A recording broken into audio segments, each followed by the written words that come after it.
the one constant about the universe is that it's always in constant. It's always in constant motion. And we try to stay in our comfort zone and keep ourselves static versus allowing ourselves to work through whatever painful experience we're going through to get to the other side.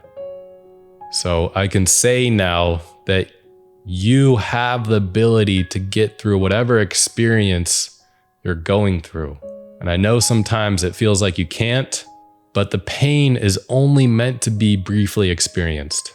It's not meant to be held to your whole lifetime.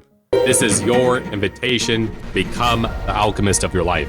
You decode your heaven on earth and go through the alchemical process. The alchemist is a master of himself so that he can master life. People thought alchemists were turning lead into gold, but they're really crystallizing their soul into form. Alchemize your golden potential. Welcome to the golden life. Welcome to the Golden Life. My name's David Gilbert, and I'm here to help you become the alchemist of your life so you can create as much inner and outer gold as possible. Today, I want to start off with a quote, and that is, "The universe is energy. Therefore, those who can transmute it to their will are the most powerful of all." And in this episode, I'm going to remind you how powerful of a being that you are. And that is that you have the ability to transmute suffering into beauty.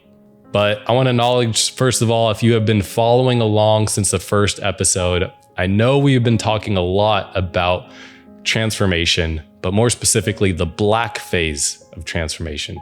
And this involves dark night of the soul, getting to do the shadow work, getting in touch with your deepest pains and fears. And I just want to share, your golden life isn't only about doing this work, but this is what's necessary if you truly want to soar into your potential.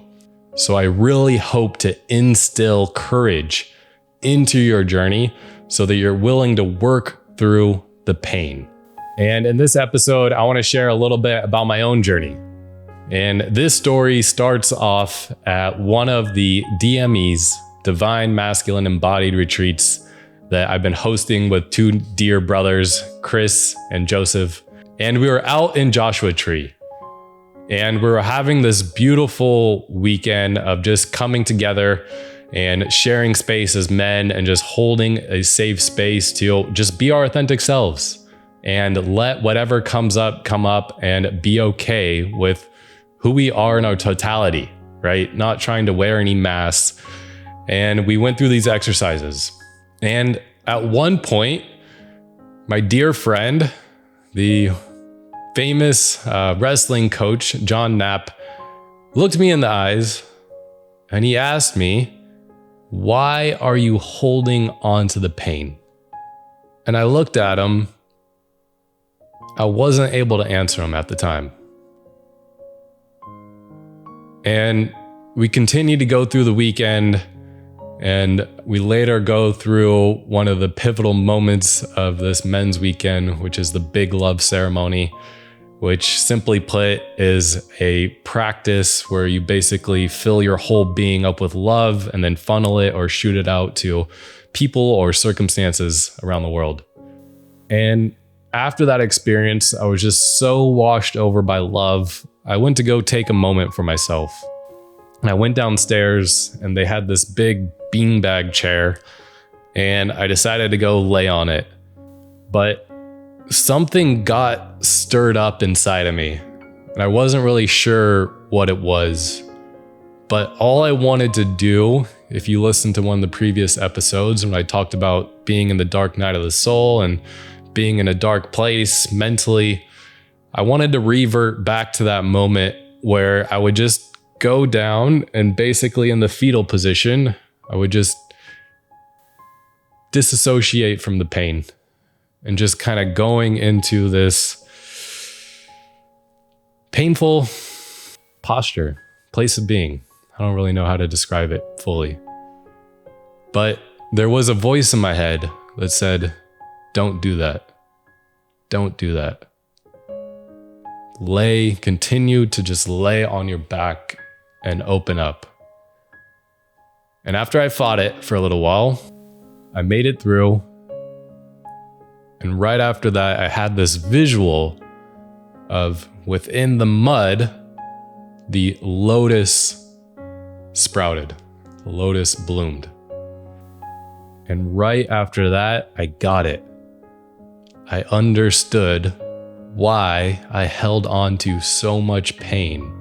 I was 33 at the time, and I was holding on to so much pain from my childhood, as well as when I got older, but I finally had an answer. And if you tie in past episodes too, I've shared my story of I lost my father at the age of 11. And one of the questions I realized that it asked me, and this is the moment I realized I've been unconsciously kind of pursuing answers to this question, and that was, I was understanding pain. Because if you've lost someone suddenly, that meant a lot to you. You ask why, and you may have gone to the same question to me, is why is life this painful? And I realized in that moment that my whole life, I was more unconsciously seeking answers to that question. And that visual of the lotus blossoming out of the mud gave me the answer I was seeking for 22 years. And that was the pain creates the beauty. So this is really to acknowledge a foundational truth about life. And that is that pain is foundational to this experience of being human. Like, it's not easy for our bodies to be a living, breathing organism. We are constantly rebirthing cells. We are constantly breathing in and out of our lungs. Our heart is always beating, making sure the blood is constantly flowing through us. We literally have to resist gravity and consume energy to keep this physical being alive. Now, what makes it so much harder to be human is that we're aware and we have this ability to consciously create stories. So we do that. Not only is life painful, but on top of that, we'll create a story, and this story creates the opportunity for suffering. And I got to see kind of my life path and the whole journey of understanding pain and learning how to transmute it, but you can't fully transmute it if you don't appreciate it. And one of the Hermetic principles is polarity. If you were to take a soul-centric view of life, or seeing the universe as energy, you would briefly transcend this polarity of pain and beauty. But we see life in this polarity. It's because we experience the pain, we can experience greater levels of beauty. And that's why I hope that you can see that pain is the path to inner greatness. Learning how to work with your pain, learning how to jump into the pain, not necessarily avoid it. And when you can do this, you give yourself the opportunity to blossom into a beautiful life. Because that pain no longer keeps you in the comfort zone. It's funny because we like to forget that the universe is energy, and the one constant about the universe is that it's always in constant.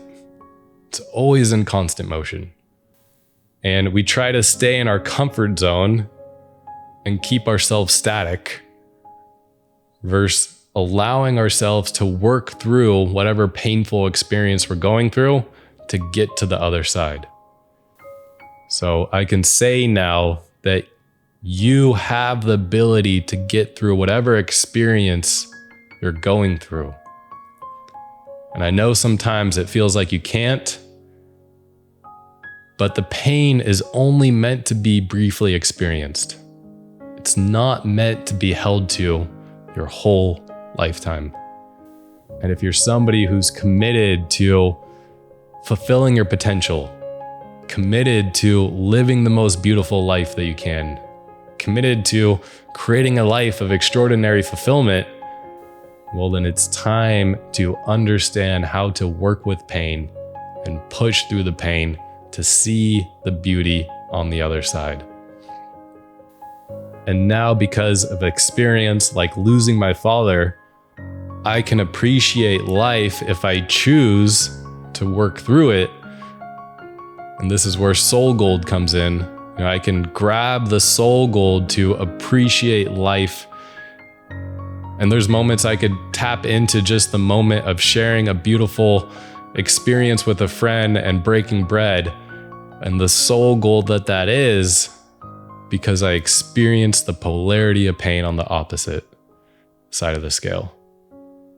So whatever you've been through, just know you have the ability. If you've experienced tremendous amounts of pain in your life, you have the ability to experience tremendous amount of beauty. So I hope this gives you the courage, and stay tuned. I'll be sharing more tools of how to work when it comes to emotional pain or mental pain, or just learning how to master pain in general, because that's part of what it means to become the alchemist, to master your life and to realize your power in the universe is that you can consciously transmute suffering, pain, and turn that into beauty. And I'm not sure what's more powerful than that. So thank you for joining me on this episode. If this episode spoke to you, my big ask is to share it with somebody that you know has been going through some painful situation, to just give that glimpse of hope and instill that ounce of courage. Then make sure to hit the like and subscribe or leave a review so more people can find out about this. Thank you.